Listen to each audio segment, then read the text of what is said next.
Роты! Цель! Вектор! Ролл! Ге!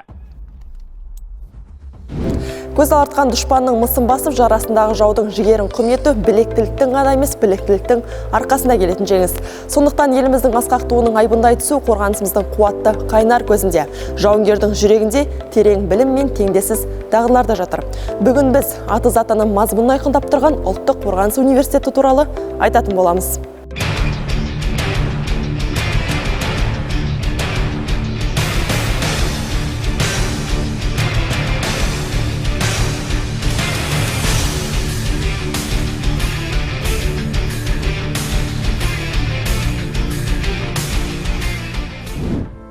Тәуелсіздік таң атқан тұста жас мемлекетіміздің аяғынан нық тұрып ел болып қалыптасу үшін атқарылатын жұмыстар шаш-етектен болды. Ел қауіпсіздігін қамтамасыз ету үшін кәсіби әскери кадрларды даярлау сол кездегі басты мақсаттардың бірі болды. Осы бағыттағы алғашқы қадам 1997 жылы жасалды. Ел президентінің жарлығымен Конев атындағы Алматы әскери жоғары училищесінің базасында қарулы күштердің академиясы құрылды. Біраз жылдардан соң ұлттық академия болып өзгеріліп, Щучинск қаласына көшірілді.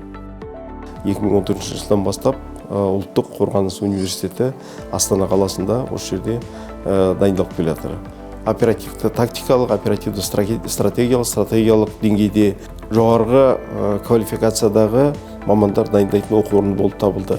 Сол деңгейге сай мамандар алынады, батальон командирлері және олардың орынбасарларынан басталып жоғарғы деңгейде және жаңағы жауынгерлік дайындықта жоғары көрсеткішке жеткен командирлер осы жерге оқуға түседі.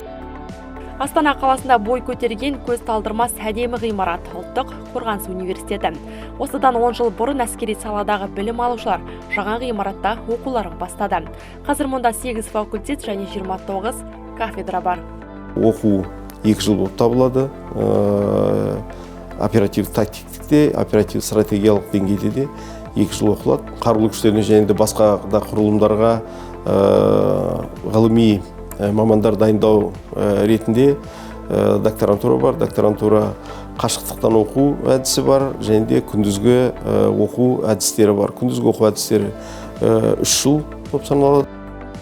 Бұл жерде тек қарулы күштер ғана емес, сондай-ақ басқа да әскери мен әскери құралымдар һәм ұжымдық қауіпсіздік туралы шарт ұйымы елдері үшін магистратура және докторантура бағдарламалар бойынша білім береді. Осы уақытқа дейін университет ұжымдық қауіпсіздік туралы шарт ұйымына мүше мемлекеттер үшін 150-ден астам білікті маман даярлаған. Олардың арасында Армения, Қырғызстан, Тәжікстан елдерінің офицерлері бар.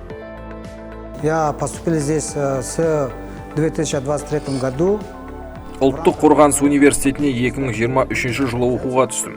Бұл жерде өз білімімізді жетілдіріп жатырмыз. Оқу 1 қыркүйекте басталды.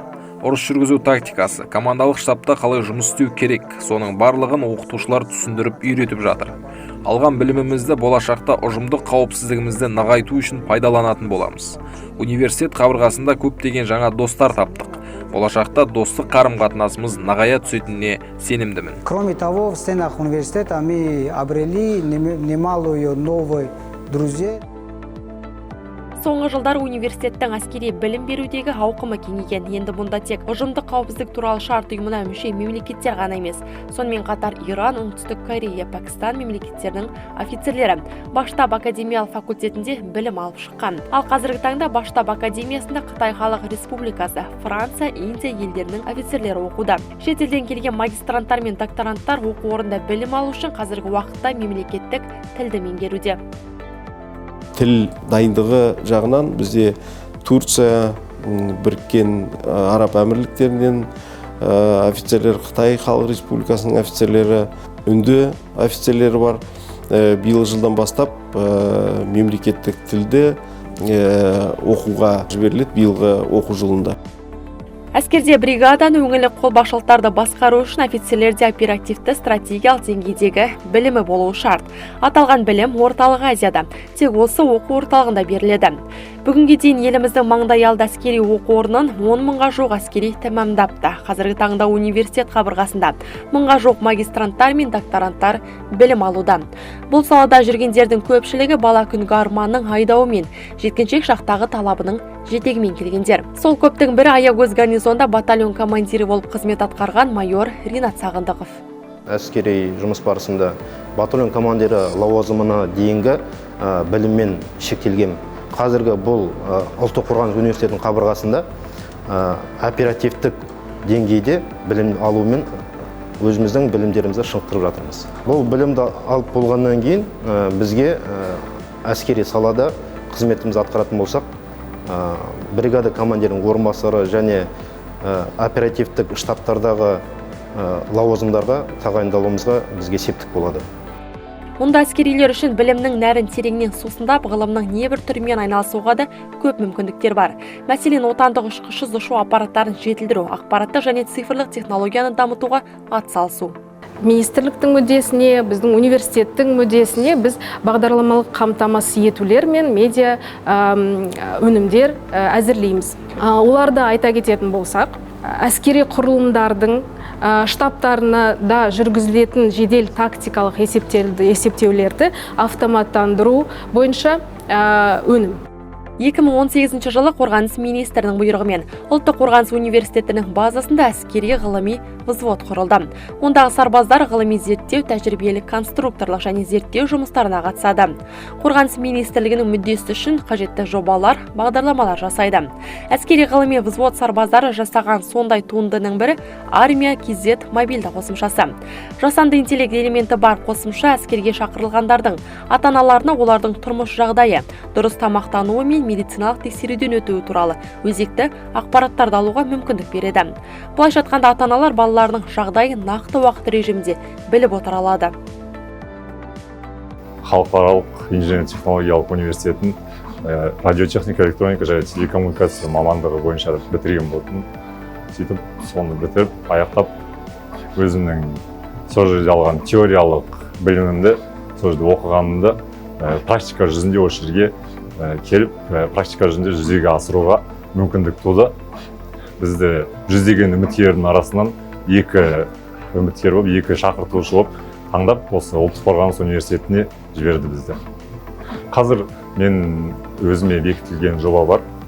Ол қазіргі заманауи қақтығыстарда оқ-дәрілерді тұтынудың нормативін және оларды эшелондаудың түрлерін соны зерттеп, сол бойынша ғылыми жұмыс жасап жатырмын.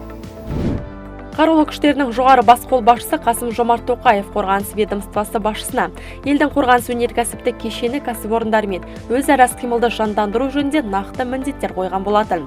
Осы бағыттағы жұмыстарды орындауда Ұлттық қорғаныс университеті жан-жақты меморандумға қол қойып, арнайы жұмыстар атқаруда.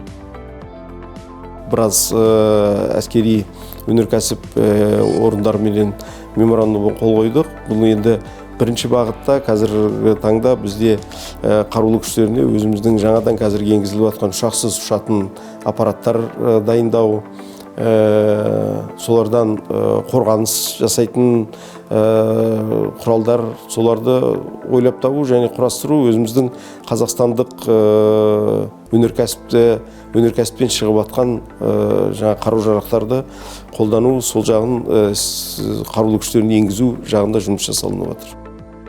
Бүгінгі күні Ұлттық қорғаныс университеті ел қауіпсіздігін қамтамасыз етуде маңызды рөл атқарып, халықаралық деңгейде білікті әскери сарапшыларды даярлауды жүзеге асыратын әскери білім ордасына айналды.